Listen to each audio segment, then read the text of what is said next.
Konnichiwa, and welcome back to Japan Edge for all things Japan. This channel brings you the latest insights and stories straight from the heart of Tokyo. This podcast is intended for those of you interested in Japan but don't know much about the country, and for those of you looking for insights beyond what the typical guidebooks would offer you.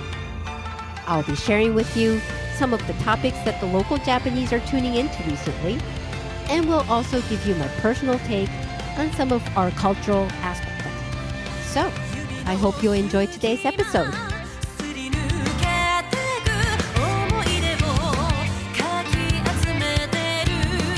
So everyone, I hope you've been following Shogun, a historical drama series about feudal Japan and the power struggles in the 16th century, which is now airing on FX and Hulu. Well, if you haven't, I highly recommend you see it. I'm a person who has always loved watching history-based dramas, whether it be of Japan or elsewhere in the world. And I think I could say that I've seen most of the prominent Japanese historical dramas, both TV series and movies made here in Japan. But this Shogun, I must say, has exceeded my expectations big time. You know how Shogun's producers, directors, and cast members often talk about how they've put great emphasis on authenticity in making this drama. Well, to me, this Shogun feels more authentic than most of the Japanese historical dramas that are made here in Japan, at least compared to the ones that I've seen so far. It's like Shogun made me realize how fakey many Japanese historical dramas made here have been.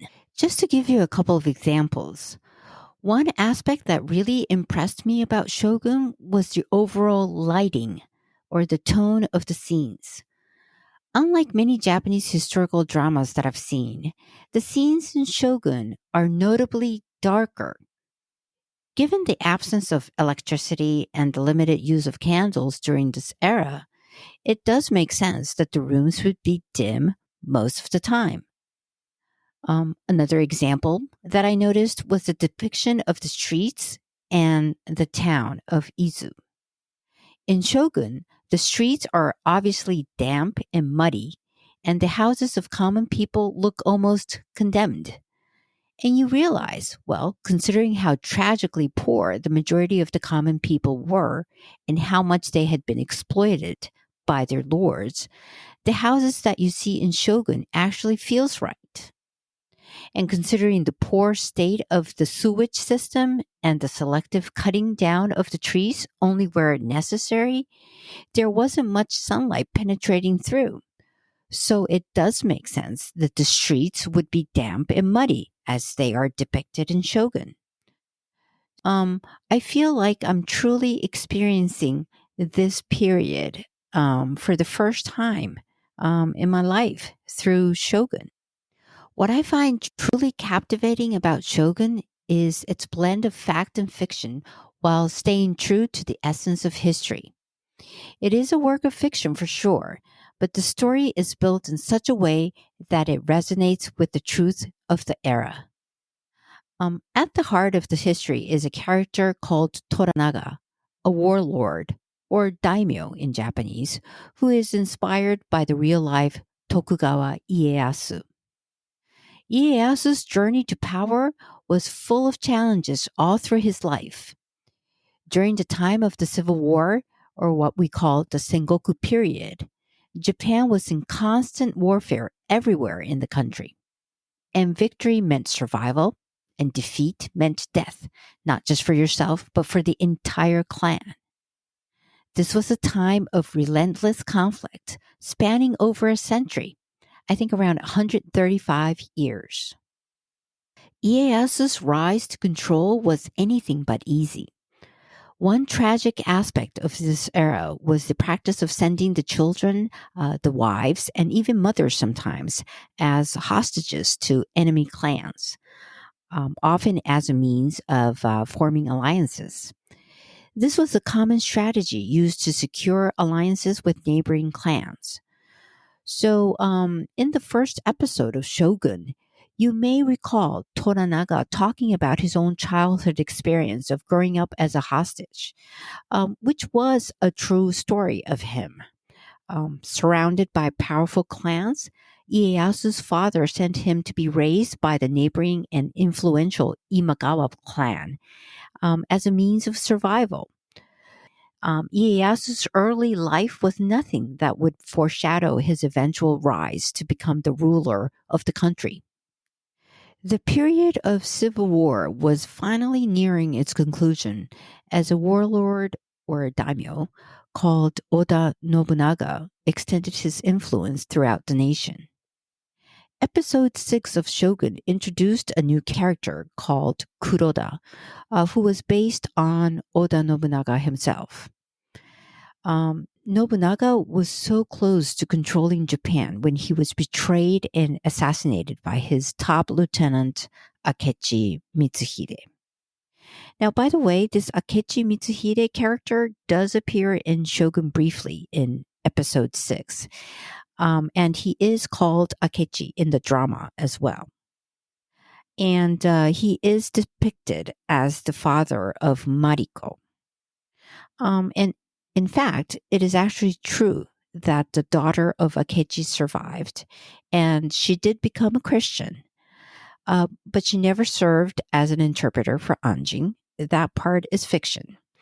She actually died in the Osaka castle in protest of Ishida Mitsunari, refusing to become a hostage herself.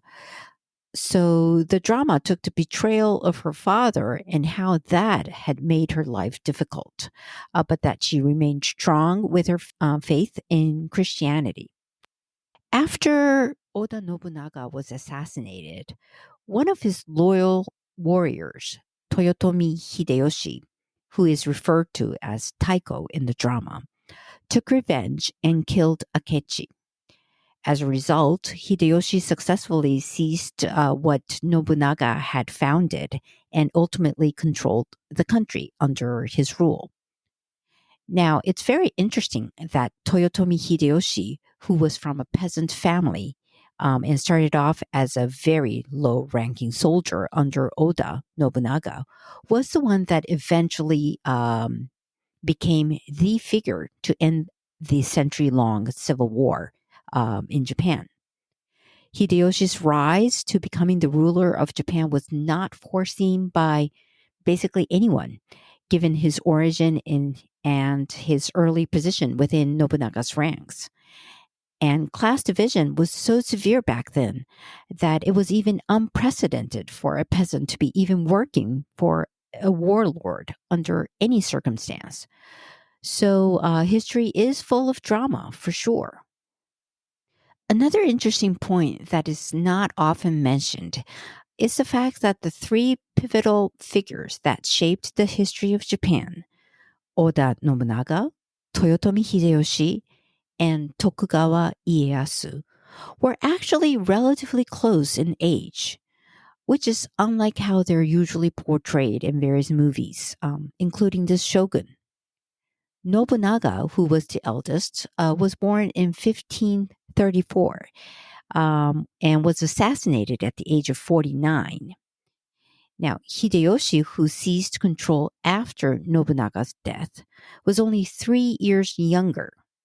So, had Nobunaga not been assassinated, Hideyoshi's ascent to power would most likely not have taken place.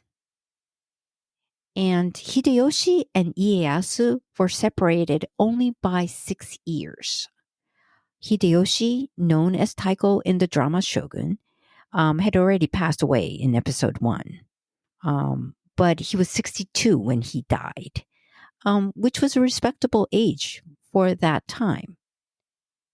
On the other hand, Ieyasu lived to be 75, significantly surpassing the life expectancy of that era. Since Ieyasu's opportunity for dominance arose only after Hideyoshi's death, his victory and the beginning of the Tokugawa Edo era might not have happened at all had Ieyasu not lived this long. Okay, moving on to Ishido. Ishido's story differs somewhat from the historical reality. The character of Ishido is based on real-life Ishida Mitsunari, who served under Toyotomi Hideyoshi for years and rose to prominence. Like Hideyoshi, he was also of a peasant background. He was one of the most loyal lieutenants of Hideyoshi. Now, Mitsunari's primary role was in administration, serving basically as a bureaucrat under Hideyoshi's regime. And this is a very important historical note because it was Mitsunari's bureaucratic approach that became his greatest weakness. Lacking war experience and charisma, he struggled to unite the warlords after Hideyoshi's death. Many powerful warriors had strong resentment towards Mitsunari's decisions that were based on logic and bureaucratic thinking. And a group of warriors went against Mitsunari to overthrow him. Now, interestingly, it was Tokugawa Ieyasu who intervened to save Mitsunari's life, acting as a mediator between him and the disgruntled warlords. As a result, Mitsunari retreated to his home territory, and that was what triggered Ieyasu's further consolidation of power. But Mitsunari wasn't giving up. He was seeking for the perfect timing to face Ieyasu, and ultimately the conflict between these two led to the War of Sekigahara in 1600, with Mitsunari leading the Western Army and Ieyasu leading the Eastern Army. Now, prior to the war, Mitsunari's Western Army was considered to be in favor, outnumbering the Eastern forces. But Mitsunari's lack of credibility and a series of betrayals by key daimyos led to his big defeat. The battle concluded just within hours, and Mitsunari was captured and executed in Kyoto. He wasn't even allowed to seppuku, which was considered to be the honorable way of dying on your own terms.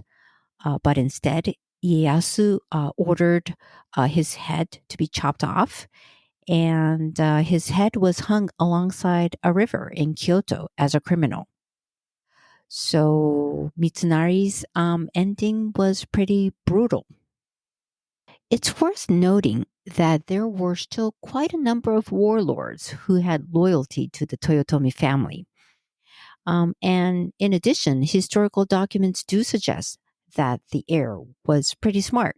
So had Mitsunari been able to sustain power until the heir grew up, the Toyotomi regime might have continued. So too bad on the part of Ishida Mitsunari. I mean, if he had had people's skill, the course of history just might have been different. Anyway, I am eagerly anticipating the continuation of the Shogun drama. FYI, I deliberately omitted discussing Mariko or Lady Uchiba today, as their stories are incredibly intense and deserve their own dedicated podcast episode. I do plan on exploring the roles of women during this historical time period in the near future. But in the meantime, let's enjoy the remaining episodes of Shogun together. I am so much looking forward to talking about it with you again when the drama is all done. I hope you had fun listening to Japan Edge. Stay tuned for more episodes. And also check out the Japan Edge Instagram. I will be traveling to Izu, where, in Shogun, was Toranaga's territory, and where he stayed prior to waging war against Ishido. I will upload beautiful sceneries of Izu, so please look forward to that. For now, mata ne, sayonara!